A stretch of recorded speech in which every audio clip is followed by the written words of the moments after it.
12 के लिए प्रश्नावली 2 यहाँ से स्टार्ट की जा रही है।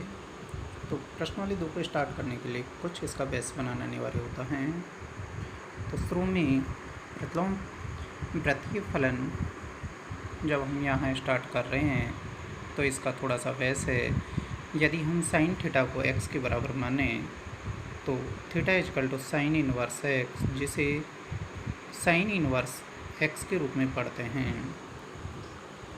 यहाँ थीटा x को थीटा का जा या साइन कहेंगे और थीटा संख्या x का जा प्रतिलोम या साइन इनवर्स कहलाएगा।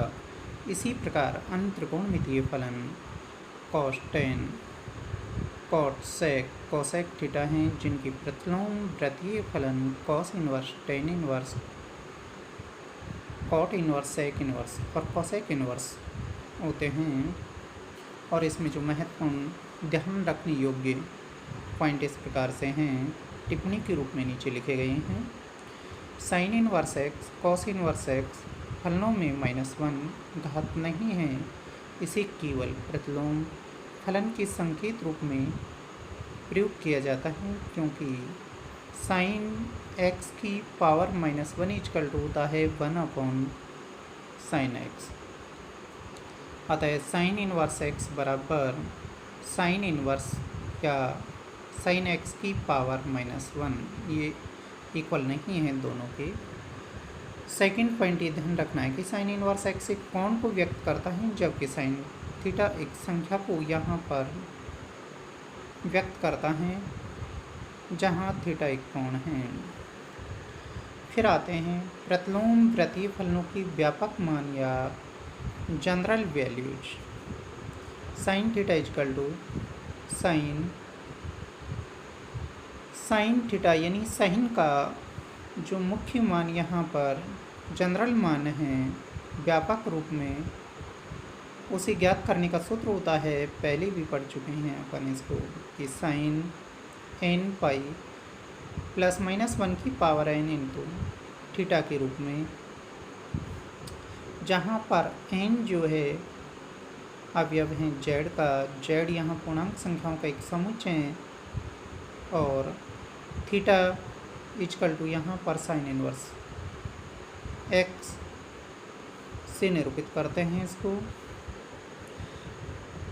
तो sine inverse x is equal to n pi plus -1 की power n sine inverse x।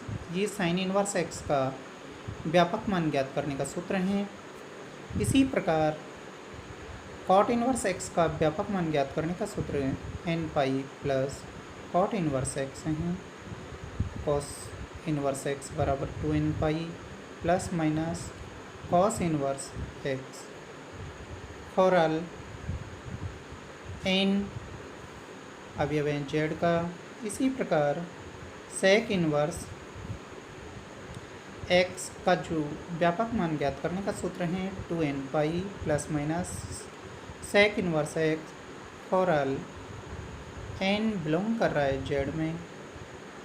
फिर और आगे देखें तो tan इनवर्स x का व्यापक मान ज्ञात करने का सूत्र n pi plus tan inverse x for all n belong कर रहा है z में।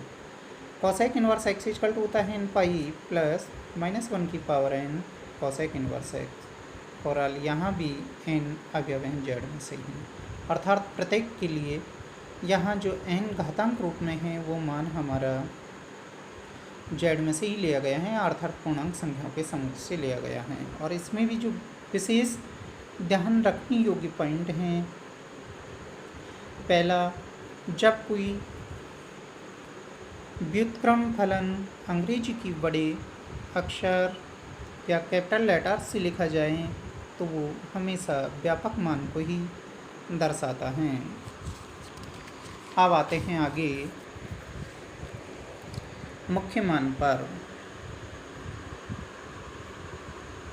प्रतिलोम वृत्तीय फलनों का मुख्य मान थीटा पर छोटे से छोटा धनात्मक या ऋणात्मक मान होता है, जो समीकरण sine theta is equal to x, cos theta is equal to x, tan theta is equal to x इत्यादि को संतुष्ट करता है। अब आते हैं, ये मुख्य मान की स्थिति हैं। अब इनकी एक टेबल बना रहे हैं जिसमें प्रतिलोम फलन बीच में लिख रखा है प्रांत इनका, और लास्ट में मुख्य मान एवं परिसर क्षेत्र हैं। तो पहला जो प्रतिलोम फलन यहाँ पर साइन इनवर्स एक्स हैं, जिसका प्रांत क्षेत्र -1 से और +1 के मध्य एवं बराबर की स्थिति में होता है, जिसे x का मान यहाँ पर -1 के बराबर एवं -1 से बड़ा तथा +1 के बराबर एवं +1 से छोटा, अर्थात इसे अंतराली रूप में लिख सकते हैं कि बड़े कोष्ठक के अंदर -1 से +1 के रूप में। और इसका मुख्य मान या परिसर क्षेत्र जब देखें तो थीटा का यहाँ मान -π/2 से बड़ा एवं +π/2 के बराबर एवं छोटे तक पहुँचेगा, और इसे अंतरालिक रूप में यहाँ पर यदि हम लिखते हैं तो -π/2 से +π/2 के रूप में लिख सकते हैं। इसी प्रकार cos इनवर्स x, और इसे यदि हम आगे लिखना चाहें तो cos इनवर्स x का प्रांत क्षेत्र जो होता है -1, x का मान -1 से बड़ा, जिस प्रकार से साइन इनवर्स x का था इसी प्रकार cos का रहता है। x का मान -1 से बड़ा एवं बराबर एवं +1 से छोटा एवं बराबर तक जा रहता है, या फिर आंतरालिक रूप में लिखेंगे तो -1 एवं +1। और मुख्य मान या परिसर क्षेत्र देखते हैं तो ये जाता है हमारा थीटा का मान 0 से बड़ा एवं बराबर तक पहुँचेगा, लेकिन पाई से छोटा एवं बराबर तक रहेगा, या फिर इसको अंतरालिक रूप में या अंतराल रूप में लिखेंगे तो 0 से पाई के रूप में बड़े कोष्ठक के अंदर लिखा जाएगा। इसी प्रकार tan इनवर्स x, अर्थात tan का प्रांत क्षेत्र -अनंत से +अनंत के मध्य में रहता है, और यहाँ x बिलोंग कर रहा है r से, या फिर x बिलोंग करेगा -अनंत से +अनंत के बीच, या दूसरे शब्दों में कहे तो tan का जो प्रांत क्षेत्र है -अनंत से +अनंत के मध्य रहता है। इसका मुख्य मान थीटा का मान -π/2 से तो बड़ा एवं +π/2 से छोटा, या फिर अंतराल रूप में यदि हम लिखते हैं तो इसे छोटे अंतराल के अंदर लिखेंगे, छोटे कोष्ठक के अंदर -π/2, +π/2, बीच में कोमा का निशान है। और इसी प्रकार cot इनवर्स x की स्थिति देखते हैं तो यहाँ पर x का जो मान है वही tan की तरह -अनंत से +अनंत के बीच रहता है। ये cot का प्रांत क्षेत्र है, जिस प्रकार tan का है उसी प्रकार cot का रहता है। x बिलोंग कर रहा है r में, या फिर x बिलोंग कर रहा है -अनंत से +अनंत के मध्य में।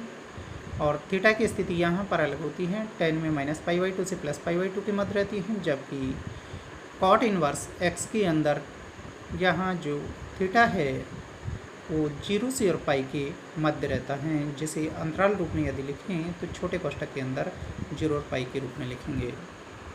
sec इनवर्स x की स्थिति यदि हम देखते हैं तो इसका प्रांत क्षेत्र है -अनंत से और -1 के बराबर एवं छोटा, और 0 इसमें शामिल नहीं है। इसके बाद में +1, x का मान +1 से बड़ा एवं बराबर एवं +अनंत से छोटा, अर्थात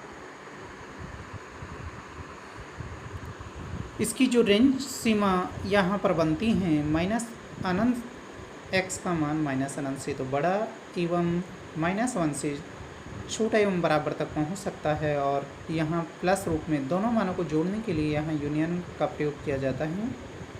यूनियन x का मान +1 के बराबर एवं +1 से बड़ा एवं वो +अनंत से छोटा तक रहेगा, और यहाँ केवल x का मान π/2 के बराबर नहीं हो सकता। इसी प्रकार